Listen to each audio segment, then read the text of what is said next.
మిత్రులారా, నేటి విద్యా ఉద్యోగ సమాచారానికి స్వాగతం సుస్వాగతం. వివిధ పేపర్లో వచ్చినటువంటి అన్ని న్యూస్ కూడా తెలుసుకోవడానికి ప్రయత్నం అయితే చేద్దాం.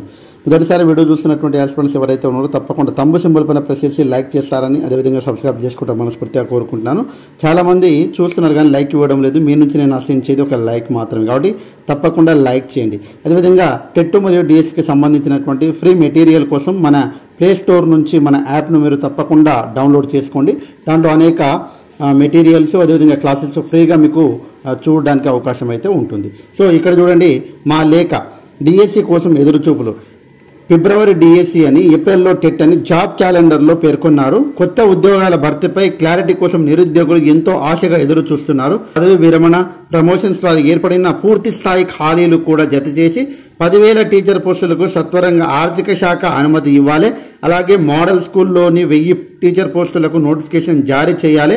కాలయాపన చేయకుండా నిర్ణయాలు తీసుకోవాలనేటువంటిది లేఖ రాయడం అనేటువంటి జరిగింది. నిజంగా నిరుద్యోగులు అందరూ కూడా డిఎస్సికి సంబంధించినటువంటి పోస్ట్ కార్డు ఉద్యమం చేస్తే కూడా చాలా బాగుంటుంది. ఎందుకంటే గవర్నమెంట్కు దీనిపైన అంటే చాలామంది నిరుద్యోగులు ఎదురు చూస్తున్నారు అనేటువంటిది ఉద్యమం కూడా స్టార్ట్ చేస్తే చాలా బాగుంటుంది అనేటువంటిది నాకు కూడా అనిపిస్తూ ఉన్నది.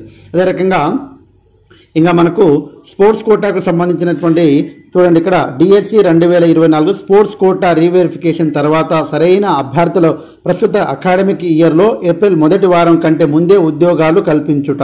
అంటే ఇక్కడ వారు రేవంత్ రెడ్డి గారికి ఒక లేఖ అనేటువంటిది రాయడం అనేటువంటిది జరిగింది. దీంతో పాటుగా ఇక్కడ వినతి పత్రాలు అనేటువంటిది కూడా ఇవ్వడం అనేటువంటిది జరిగింది. మేము అనగా డిఎస్సి ఎస్జిటి స్పోర్ట్స్ కోటా అభ్యర్థులు మాకు డిఎస్సి ఫైనల్ రిజల్ట్ 2024లో అక్టోబర్లో ప్రకటించారు. ఆ ఫలితాల్లో 100 మంది స్పోర్ట్స్ కోటా అభ్యర్థులకు ఉద్యోగాలు రాలేదు. దాని కారణంగా మేము 50 రోజుల పాటు పోరాటం చేస్తే నవంబర్ 22 తేదీన మళ్ళీ 393 మంది స్పోర్ట్స్ కోటా అభ్యర్థులకు రీవెరిఫికేషన్ చేశారు. వారంలో రిజల్ట్ ప్రకటిస్తామని చెప్పి 4 నెలలైనా కూడా ఫలితాలు ప్రకటించగా స్కూల్ ఎడ్యుకేషన్ అధికారులు ప్రతిసారి రేపు మాపు అంటూ మమ్మల్ని ఇబ్బంది గురి చేస్తున్నారనేటువంటిది వాళ్ళు అధికారాన్ని కలవడం అనేటువంటిది జరిగింది. కాబట్టి మా యందు దయ ఉంచి మా ఉద్యోగాలు మాకే దక్కేలాగా స్పోర్ట్స్ క్రీడాకారులు భవిష్యత్తు కాపాడేలాగా 2% రిజర్వేషను జీవో 74కు పూర్తిగా న్యాయం చేస్తారు మా యొక్క మనవి. తమ విధేయురాలు స్పోర్ట్స్ కోటా బాధితులు అనేటువంటిది వారు ఇవ్వడం అనేటువంటిది జరిగింది. నిజంగా స్పోర్ట్స్ కోటాకు సంబంధించినటువంటి కూడా పూర్తి చేస్తే డిఎస్సి పైన కూడా ఒక క్లారిటీ వస్తుంది. ఏప్రిల్లో తప్పకుండా డిఎస్సి అనేటువంటిది చేస్తామని చెప్తూ ఉన్నారు. కాబట్టి ఒక నిరుద్యోగులకు ఒక క్లారిటీ ఇవ్వాల్సినటువంటి అవసరం అయితే ఉంది ప్రభుత్వానికి. ఎందుకంటే సీఎం గారి దగ్గరనే విద్యాశాఖ ఉంది. మొన్న చర్చ జరిగినప్పుడు ఎలాంటి విషయం అనేటువంటిది వస్తుంది అనుకున్నాము, ఎంతో ఎదురు చూసాం కానీ రాలేదు. సో మరికొన్ని న్యూస్ పేపర్లో వచ్చినటువంటి విషయాలు తెలుసుకోవడానికి ప్రయత్నం అయితే చేద్దామండి. టీచర్లకు ప్రవేశ పరీక్ష, సమ్మర్లో సర్కారు స్పెషల్ టాస్క్. బడుల్లో విద్యార్థులను చేర్పించేలా ప్రతి టీచర్కు టార్గెట్. ఎక్కువ మందిని చేర్పించిన వారికి పాయింట్స్. సర్వీస్ రికార్డుల్లో చేర్చి పదోన్నతులు బదిలీల్లో ప్రాధాన్యత. శిక్షణ కోసం విద్యాశాఖ వేసి శిబిరాలు. కార్యాచరణ సిద్ధం.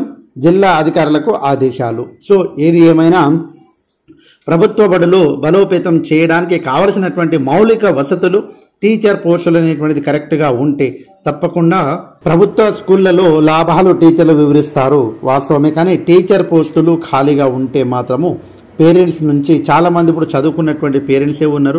ఊర్లో వెళ్ళినా కానీ తప్పకుండా తెలుస్తుంది. కాబట్టి ఇవన్నీ కూడా కొద్దిగా ప్రభుత్వం కూడా ఆలోచిస్తే చాలా బాగుంటుంది. ఇక్కడ ప్రభుత్వ ప్రైవేట్ స్కూళ్ళలో విద్యార్థుల చేరికలు ఇలా ఉన్నాయనేటువంటిది ఇక్కడ ఇవ్వడం అనేటువంటిది జరిగింది. ఎన్ని అంటే ప్రభుత్వ బడులో ఉన్నటువంటి విద్యను బలోపేతం చేయాలనుకున్నటువంటి సందర్భాల్లో ప్రతి సంవత్సరము టీచర్ల రిక్రూట్మెంట్ అనేటువంటిది చేస్తూ ఉండాలి. ఎందుకు చెప్తున్నానంటే రిటైర్ అయినటువంటి ఉపాధ్యాయులు, ప్రమోషన్ పొందినటువంటి ఉపాధ్యాయులు వీళ్ళందరూ వెళ్ళిపోయిన తర్వాత విద్యా వ్యవస్థలో మళ్ళీ కుంటు పడుతుంది.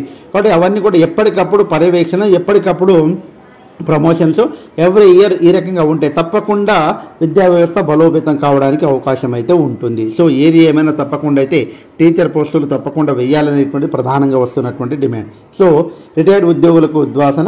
వివిధ శాఖల కార్పొరేషన్లలో 1200 మంది ఉన్నట్లు గుర్తింపు. ఇప్పటికే మున్సిపల్ శాఖ నుంచి 177, అదేవిధంగా తాజాగా పంచాయతీలలో 47.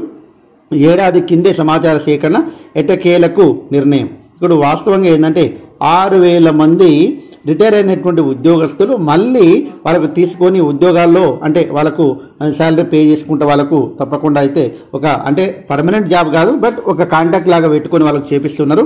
6,000 మందిని తీసివేయడం జరిగింది. వీళ్ళకు తప్పకుండా తీసివేయాల్సినటువంటిది న్యాయమైనటువంటి డిమాండ్. ప్రభుత్వం చేసింది మంచి పని. ఎందుకంటే ఆ 6,000 మంది న్యూ రిక్రూట్మెంట్ అనేటువంటిది చేస్తే చాలా బాగుంటుంది. ఇవన్నీ కూడా కొత్త జాబులు వేసి తప్పకుండా నిరుద్యోగులకు న్యాయం చేయాలి. ఎందుకంటే రిటైర్ ఎందుకు అయ్యారండి వారు అంటే వాళ్ళ యొక్క వయసు అయిపోయింది, వాళ్ళకు రెస్ట్ కావాలనే ఉద్దేశంతో వాళ్ళకు ప్రభుత్వం రిటైర్మెంట్ అనేటువంటిది ఇస్తే మళ్ళీ వాళ్ళకే తీసుకోవడం ఏందనేటువంటిది అర్థం కాదు. కాబట్టి రిటైర్ అయినటువంటి ఉద్యోగులు అందరూ కూడా తప్పకుండా తీసివేయాల్సినటువంటి అవసరం అయితే ఉంది. ఏది ఏమైనా ఎవరికి బాధ అనిపించినా సంతోషం అనిపించినా తప్పకుండా వాళ్ళందరికీ కూడా తీసివేయాలి, కొత్త వాళ్ళను అవకాశం అయితే కల్పించాలి.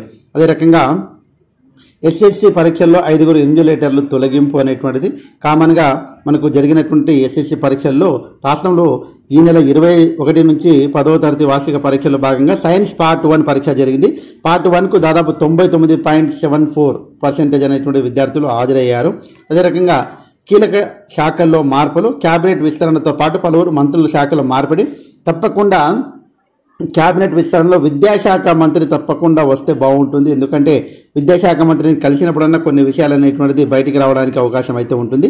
సీఎం వద్దే ఉండనున్న విద్యాశాఖ, హోంశాఖ కాబట్టి ఇక్కడ చూడండి సీఎం వద్దనే ఉండడానికి అవకాశం ఉంది అనేటువంటిది ఇక్కడ పేపర్లో ఇవ్వడం అనేటువంటిది జరిగింది. ఉగాది నుంచి మనకి ఏమన్నారండి, ఉగాది నుంచి తప్పకుండా నోటిఫికేషన్లు వస్తాయి అనేటువంటిది చెప్పారు. బట్ ఇంకా రేపు ఉగాది కాబట్టి రేపటి నుంచి నోటిఫికేషన్లు ఏ రకంగా వస్తాయి, ఎలా వస్తాయి అనేటువంటిది నిరుద్యోగులు ఎదురు చూస్తున్నారు. దానికోసం అయితే వేచి చూడాల్సినటువంటి అవసరం ఉంది. ప్రభుత్వం ఏ రకంగా ఎలాంటి నోటిఫికేషన్ వేస్తుంది అనేటువంటిది ఒకసారి చూద్దాం.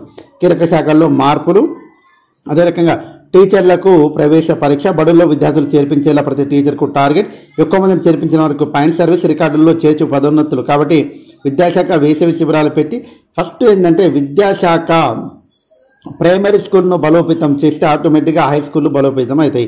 ప్రైమరీ స్కూల్లో ఉన్నటువంటి కొన్ని అంటే వాళ్ళకు సంబంధించిన టాయిలెట్స్ కావచ్చు, రూమ్స్ కావచ్చు, ఫ్యాన్స్ కావచ్చు, కంప్యూటర్స్ కావచ్చు, ఇవన్నీ కూడా ఉండాలి. ఇవన్నీ ఫెసిలిటీస్ ఉంటే టీచర్ తప్పకుండా ఉండాలి. అన్నిటికీ మార్గం ఏంటంటే టీచర్లు ఉండాలి. టీచర్లు అనేటువంటిది ఆ యొక్క స్కూల్లో లేకుంటే తప్పకుండా ఎవరికి నమ్మకం రాదు, చేరిపోయారు. కాబట్టి ఆ రకంగా ఉంటే చాలా బాగుంటుంది. సో ఏది ఏమైనా ఎప్పటికప్పుడు మీకు అప్డేట్స్ ఇస్తుంటాను. వీలైతే మన యొక్క ఛానల్ని లైక్ చేయండి, సపోర్ట్ చేయండి. అదేవిధంగా మన యొక్క యాప్ని మీరు డౌన్లోడ్ చేసుకోండి. Thanks for watching. All the best. Bye. See you.